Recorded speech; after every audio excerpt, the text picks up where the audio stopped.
Oh my. What happened?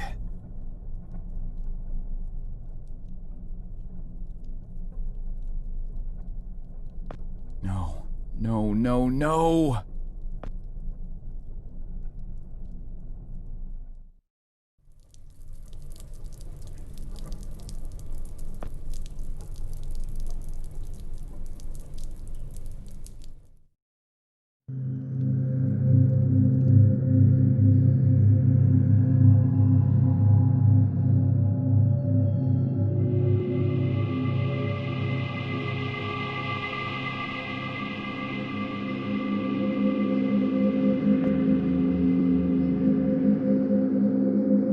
Hey.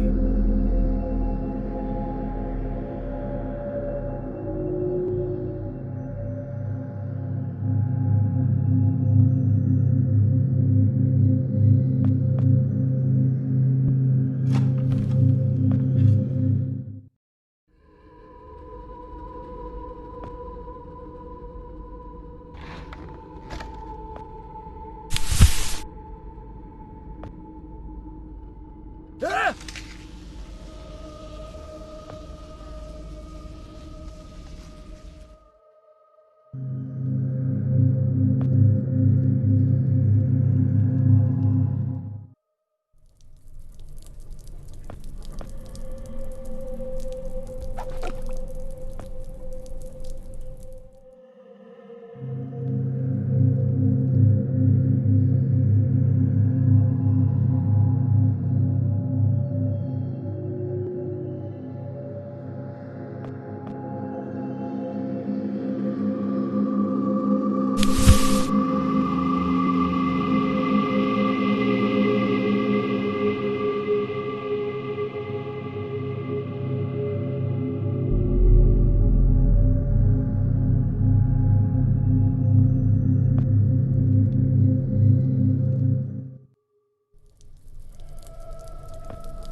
Wow.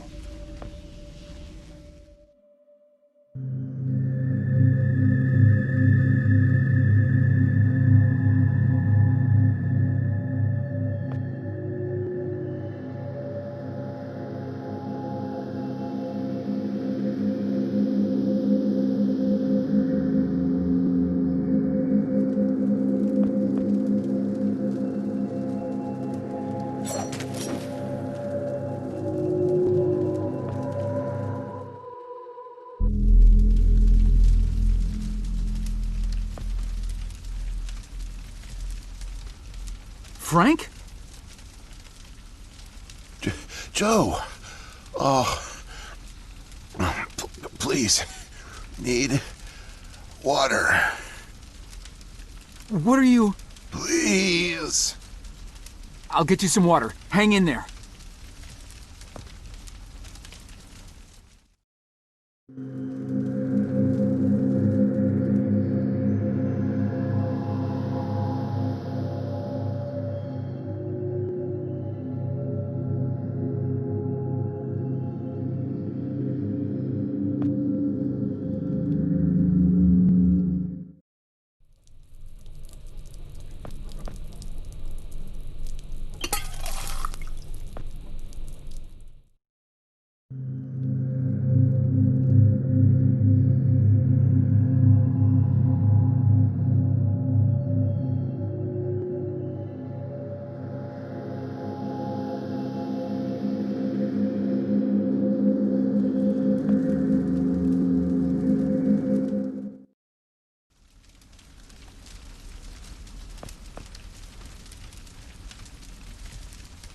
Here you go, Frank.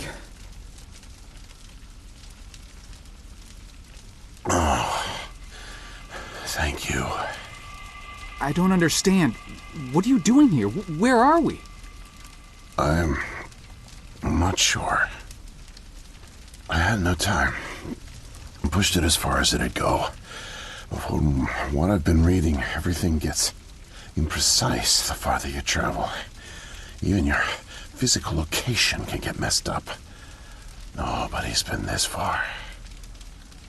We could be hundreds, maybe thousands of years in the future for all I know. I don't get it. So, you're a time pilot now? Do I really need to spell it out for you, Joe? I stole it. What? You stole the time machine, but why? Look, I've got no reason to tell you, but I guess it doesn't matter. You're the last person I'll be sharing anything with anyway. The truth is, I'm a Soviet agent. Cut it out, Frank. I'm not falling for that one again. I'm not joking. Frank, you're just sick, confused. Come on, you can't be. Where's your Russian accent? Joe, I'm an undercover agent deployed by the Kremlin. My job is to fit in. How far do you think I'd get if I went around calling everyone comrade?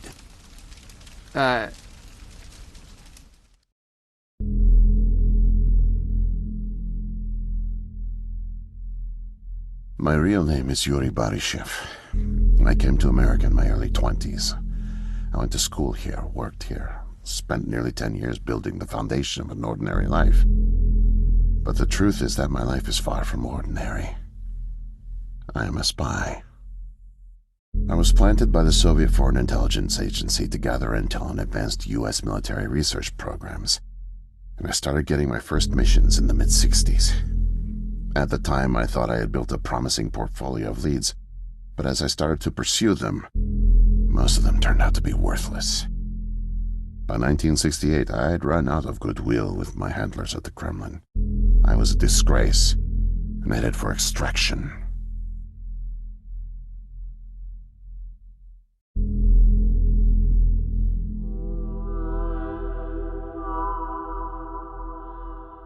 Desperate for something, anything to report, I came across a Canadian company moving large shipments of iridium, osmium, rare metals not typically used in mainstream manufacturing. The buyer turned out to be a government shell, rerouting the materials to unofficial contractors, one of which turned out to be Archon. Having convinced my superiors that I was onto something, I got a job as a janitor, but I didn't dig up much until you showed up. You were a great distraction, giving me plenty of chances to access off-limits areas. And for a while, I was able to scrounge together enough intel to keep the Kremlin happy.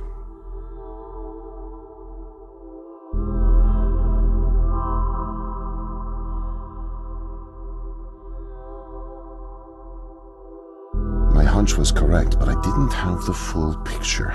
Not yet. The metals were being used to build something unusual, all right. But I just couldn't piece it together.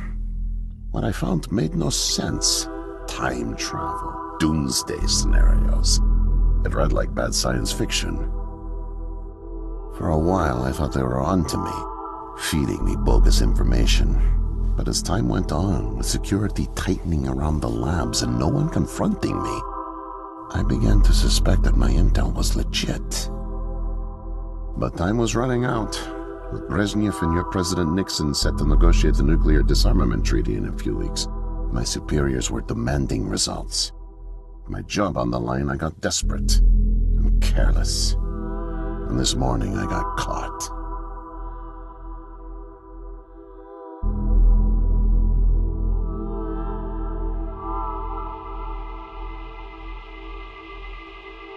I was tailing an engineer into an off-limits lab when I bumped into Barney from security. Ironically, management chalked up my trespassing to cluelessness and settled for just firing me.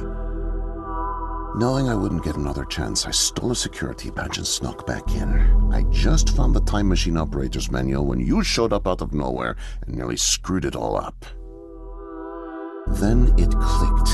Not only could I steal the technology, it was the perfect getaway, too. Using the manual, I set the destination as high as it would allow. I figured if I could just get far away, I'd have plenty of time to figure out how to get it back to the motherland. But, well, I guess you know the rest.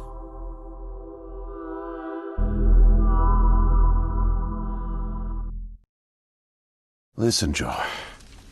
I'm really sick, and I'm not making it back. But you still can. The time machine has a timer, like a toaster. It's designed to return home unless the timer's reset. I removed the main power supply fuse to keep it from taking off without me. Here, take it. I have no idea how you got here, and I guess it doesn't matter. Still, despite my mission, a double life, and the deceit, your friendship was always genuine. You're an honest guy, Joe. And I've really enjoyed your company. And now, please, leave me. The pain's coming back. Oh, it hurts to talk. Need rest.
Can't be.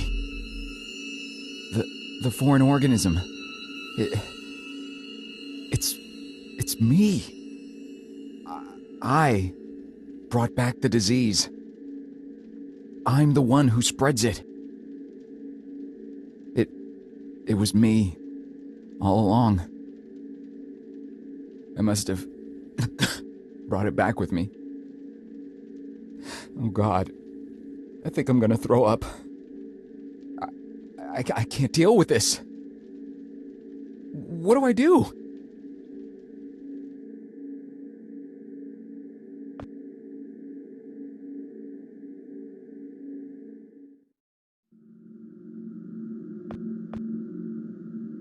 Oh.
No way to escape it.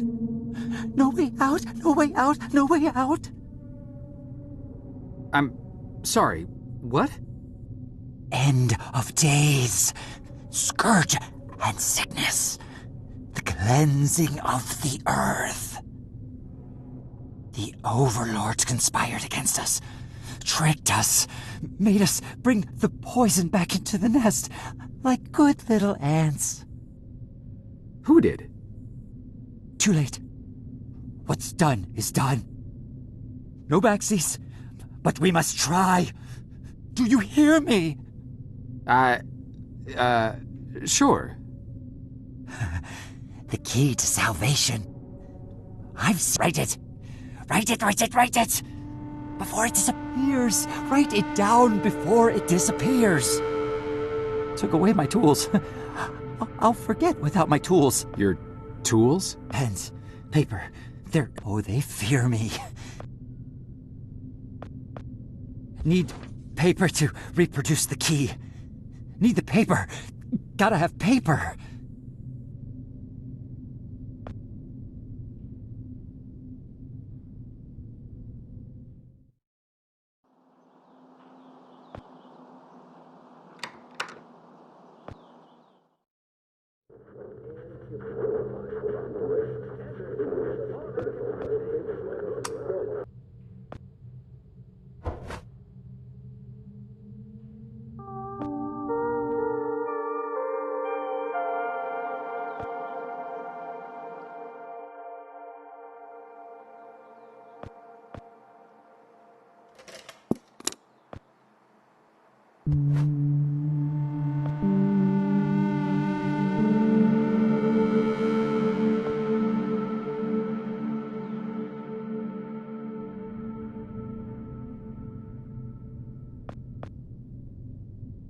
Mightier than the sword.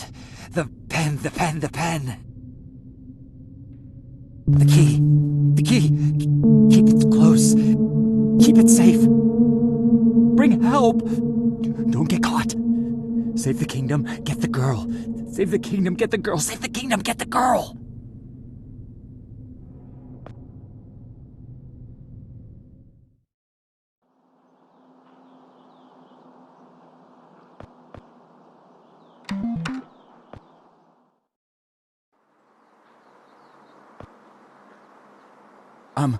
Miss, nurse, Oh, hi there. Goodness, you startled me. You could have just knocked. And it's Dr. Emma Brown. I'm a little embarrassed to say, but we don't have any files on you, so I don't even know your name. it's Joe, ma'am. Oh, call me Emma. We're not so formal here. It's nice to meet you, Joe. I'm sorry, Dr. Brown. I don't know how to say this, but everyone here, is in serious danger. I'm very sick, and it's very important you call the authorities and— Whoa, whoa, whoa. Take it easy. Deep breaths. There's nothing to be afraid of. How do you feel? Okay, I guess. A little sore. See, you're fine. And the soreness is to be expected. You've undergone muscle therapy. You've been asleep for at least 3 decades, after all. Maybe even more. What? But where am I? What year is this? Easy, Joe. I know it's a lot to take in. It'd be a shock to anyone's system. Haven't been under for as long as you have. It's 2012, and this is the psychiatric ward at St. Genevieve's Hospital. You were brought out of hibernation 5 weeks ago. Like the others, you were placed in an artificial coma for regenerative muscle therapy and brought here for evaluation and rehab after everything checked out. Oh, God. The tubes. You have to listen to me, Doctor. I'm dangerously sick. I was carrying something when I got in. Oh, that? Well, that's true. You did all have some kind of flu. Actually, the resident physician did find it peculiar how you had all contracted a type of avian flu that only first appeared in the late 90s, and a new strain at that. In any case, the pathogen was largely dormant due to the extended hibernation. We run very thorough medical checks on all our cryo clients, So we gave you all a shot of our regular cocktail. Cleared it right up before you even came to. So it's gone? But Archon... Yes, I'm afraid I don't know much about all of that. All I know is that the company that froze you went bankrupt back in the early 70s. A victim of industrial sabotage, I think. Anywho, the remaining assets were sold off, and the Cryoform company bought the cryogenics technology. As per ethical requirements, that included all of you who were frozen there. We've been helping rehabilitate Cryoform's clients for the past 5 years or so. Mostly folks suffering from previously incurable terminal illnesses and heavy wallets. You didn't hear that from me, Unfortunately, cryogenics was a little experimental when you went under. So, while the company's been freezing and reviving clients for quite some time, you had to stay confined to the original equipment. Apparently, a lot of Archon's original documentation was destroyed in a fire, so Cryoform had practically no information on any of you. That's another reason it took so long to figure out how to revive you. Sadly, the others haven't been quite as coherent. They share certain delusions, end of the world, that sort of thing. An unfortunate side effect of cryogenics' primitive state at the time, I suspect. You, however, seemed just fine. Apart from the shock, I mean. So I'm not sick? You sure? Yes, Joe, quite sure. In fact, I see no reason to keep you here. We have an excellent rehabilitation team who'll get you settled into your new life in no time. Just come see me when you're ready to go. So, are we all ready to go? I guess. Oh, don't worry. The rehab team's eager to help get you settled in. I know it may feel a little overwhelming now, but trust me, you'll love it in 2012. Endless opportunities. A whole new lease on life. Speaking of, I happened to catch you on the surveillance monitors a little while ago, and you seem to show excellent problem-solving skills. You like puzzles, Joe? Perfect. I'll be sure to mention it to the career coaches. They'll find just the right thing for you.